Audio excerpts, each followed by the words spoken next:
Sziasztok! Attila vagyok, és innen a fürdőszobából jelentkezem. Most már sokadik alkalommal. A hagyományos borotválkozásról készítek én egy videósorozatot, és ahogy megígértem, a mai alkalommal az állagmegőrzésről, illetve a karbantartásról lesz szó. Milyen eszközöket használunk a borotválkozáshoz? Jó esetben használunk egy borotvakészüléket, ami lehet ilyen biztonsági borotva, egy savetkés, egy borotvakés, esetleg egy több pengés cserélhető betétes borotvakészülék. Használunk egy borotvapamacsot, ami lehet szintetikus, illetve állati szőrből készült. Használunk még ezen kívül természetesen kozmetikumokat, és használunk kiegészítőket. Ahogy ígértem, nem csak arról kell beszélnünk, hogy milyen eszközöket is használunk a borotválkozáshoz, hanem hogy hogyan óvjuk meg ezeket az eszközöket a külső hatásoktól, illetve az idő vasfogától. Nagy szerencsénk van, hiszen a borotvagyártók felismerték azt, hogy tartós anyagokból érdemes borotvakészülékeket készíteni. A rézből készült borotvákról most nem fogok részletesen beszélni. A rézből készült borotvákat, ahogy a köztudottan részből készült fémtárgyakat is, meg kell óvni a patinásodástól. Ez nagyon szép, sokan szépnek tartják, hiszen egy kicsit ilyen vintage, régies jelleget ad a borotvakészülékeknek, mégis azonban, hogy régi pompájukban, eredeti szépségükben foghassuk ezeket az eszközöket a kezünkbe, ezért nagyon fontos az, hogy időnként ezeket szidollal vagy egyéb a patina eltávolítására alkalmas eszközzel letakarítsuk. Most alapvetően egyébként a cinkötvözetből, illetve a rozsdamentes acélból készült borotvakészülékekről, és talán a legelterjedtebb szintetikus pamacsokról fogok szót ejteni. Borotválkozás után, amikor végeztünk a borotválkozással, ugye van a kezünkben a borotva, ezt már meg is mutattam nektek, jó esetben 2 vagy 3 részből áll, ebben még benne van a penge a borotválkozás követően, és tételezzük fel, hogy ez a borotva készülék tiszta víz, a borotva pengénk pedig csupa szutyok. Hiszen rajta vannak a szőr és habmaradékok. A borotva készüléknek az egyes részeit érdemes minden egyes borotválkozás után egyesével, kézmeleg, vagy még egy picit, ha bírja a kezünk, akkor ennél egy picit melegebb vízzel alaposan átmosni.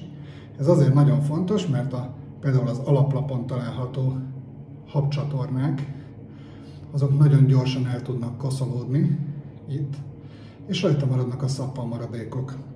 Az ilyen szappanmaradékok pedig nagyon jó talajt jelentenek a baktériumoknak, és hát nem túl egészséges úgy legközelebb is a kezünkbe venni és az arcunkhoz érinteni a borotvakészüléket, hogy ott habmaradék maradt a habcsatornában, különösen akkor nem, hogyha neten megvárjuk magunkat, és ez még akár a nyílt sávvel is tud érintkezni. Ezért mindenképpen javasolnám, hogy az alaplapot, a sapkát, annak különösen azokat a részeit, tehát például a belső felületét is, és külön a külső felületét is, alaposan forró vízzel mossuk át.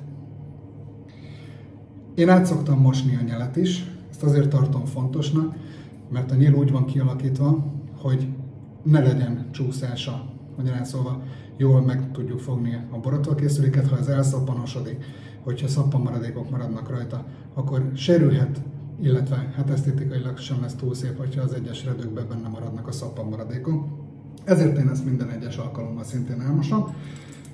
És miután elmostam, az erre felkent borotválkozós törölközővel ezeket egyenként alaposan eltörölgetem, majd összeszerelve a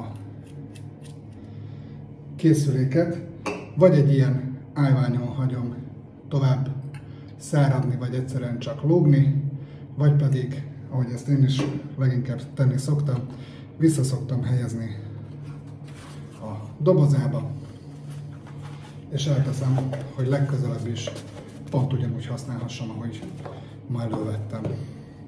Nézzük a következőt, a penge. Na, erről vannak komoly viták a különböző internetes fórumokon. Mit kell csinálni a pengével? Ezt a pengét tegyük fel, hogy csak egyszer használtuk eddig, egyébként kétszer, majd mindjárt meg is mondom, hogy miért. Tehát tegyük fel, hogy csak egyszer használtuk, és szeretnénk még használni a jövőben is. Ezt a pengét, mivel ma használtuk, és biztos, hogy maradtak rajta akár látható, akár nem látható szappan és agyszőr maradékok, ezért ezt szintén forró vízben alaposan át kell mosni. A vita az abból szokott jönni, hogy ezután mit csinálunk a pengével. Nagyon sokan azt mondják, hogy tegyük egy fa felületre, tegyük egy szappantartóba, tegyük egy valahova, ahol nem tud emberi kézhez érni, hiszen a nagyon éles pengét azt nem lenne jó fogdosni akkor, amikor mi azt nem akarjuk, hiszen megvágjuk magunkat. Én azonban azt mondom, hogy bár erről azért mindig vannak viták, de nagyon-nagyon finoman el lehet ezt törölgetni. Ugye ez nem csak azért jelent problémát, mert elvágjuk a törölközőt vagy a kezünket, hanem azért is, mert ezt a lézerrel vágott, nagyon vékony élszalagot meg tudjuk sérteni, és az a következő alkalommal persze meg fogja sérteni a bőrünket, illetve veszíthet a borotva penge az élességéből. Én most bevizezem ezt a pengét. Ez a penge most vizes, ugye ezt így nem lehet elrakni. Éppen ezért én azt szoktam csinálni, hogy fogom a törölközőt, beleteszem, és anélkül, hogy bármit csinálnék, egyszerűen csak szépen átnyomkodom. Így nem sértek meg semmit, megfogom utána a pengét, nagyon fontos, a pengét azt mindig így fogjuk meg. Nem így, mert megvágjuk magunkat a hosszanti oldalával, hanem a széltével vagy a lapját kell megfogni. És én azt szoktam csinálni, hogy miután ezt a pengét még szeretném használni, visszacsomagolom az eredeti kis zsírpapírjába, és a borotva mellé szoktam elcsomagolni. De ehhez hozzátartozik az, hogy én minden egyes pengét csak 2 alkalommal használok.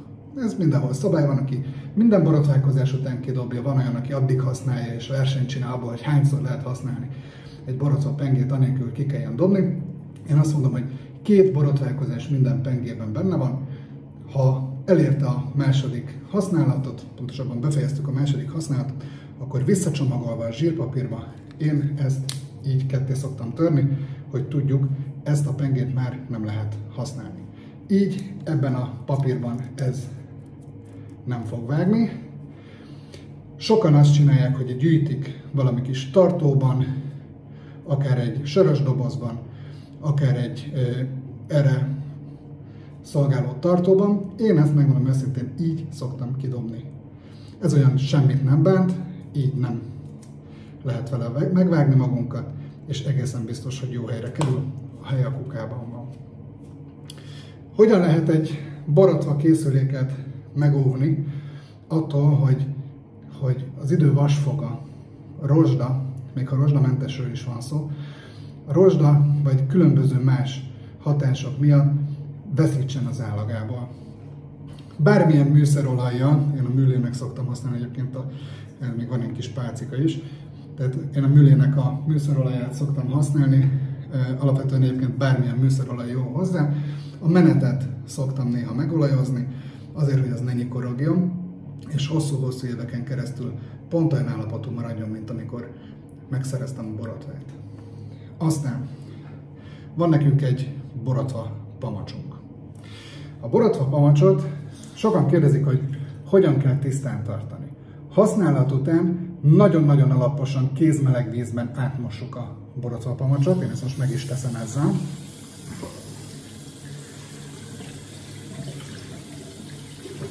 Egészen a sörtéken keresztül, oldalról a sörtét, sőt, én még a nyelet is át szoktam mosni, nagyon-nagyon alaposan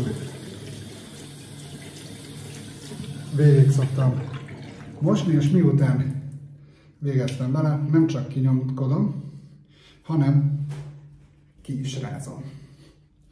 És a kirázást követően, sokan nem így szokták csinálni, én viszont, ez bevált, én még a törölközőben ezt át is szoktam így kicsit szárítani, megszárítjuk a nyelét, és majd ezt követően megy lógatásra a tartójába. Ez azért nagyon fontos, mert lógatva távozik a pamacsból a maradék nedvesség. Ez azt hiszem, hogy hosszú távon így tudja a pamacsunknak a minőségét, állagát megóvni. Ha karcos lesz a borotva készülék, akkor sokan sokféle praktikát szoktak javasolni. Nekem ez vált be egyébként, az a Polyboy nevű kendő, ami egy vegyszerrel van átítatva. Ezzel az apró karcokat, illetve az elhasználódást azért szépen el lehet tüntetni. Nagyon szépen fel lehet vele polírozni, fel lehet vele újítani a borotvakészüléket. Illetve, hogyha már arról beszélünk, hogy higiénia, akkor én a borotvakészüléket, és néha még bevallom, a borotva pamacsot is ultrahangos készülékben ki szoktam tisztítani. Ezt havonta egyszer szoktam minden borotva készülékkel megtenni. Ennek az ultrahangos tisztító készüléknek, ami egy ekkora cucc, egy kis tojás, az a tudása, hogy egy ultrahangos rezgetéssel tulajdonképpen higiénizálja, vagy fertőtleníti a borotvakészüléket, borotvapamacsot.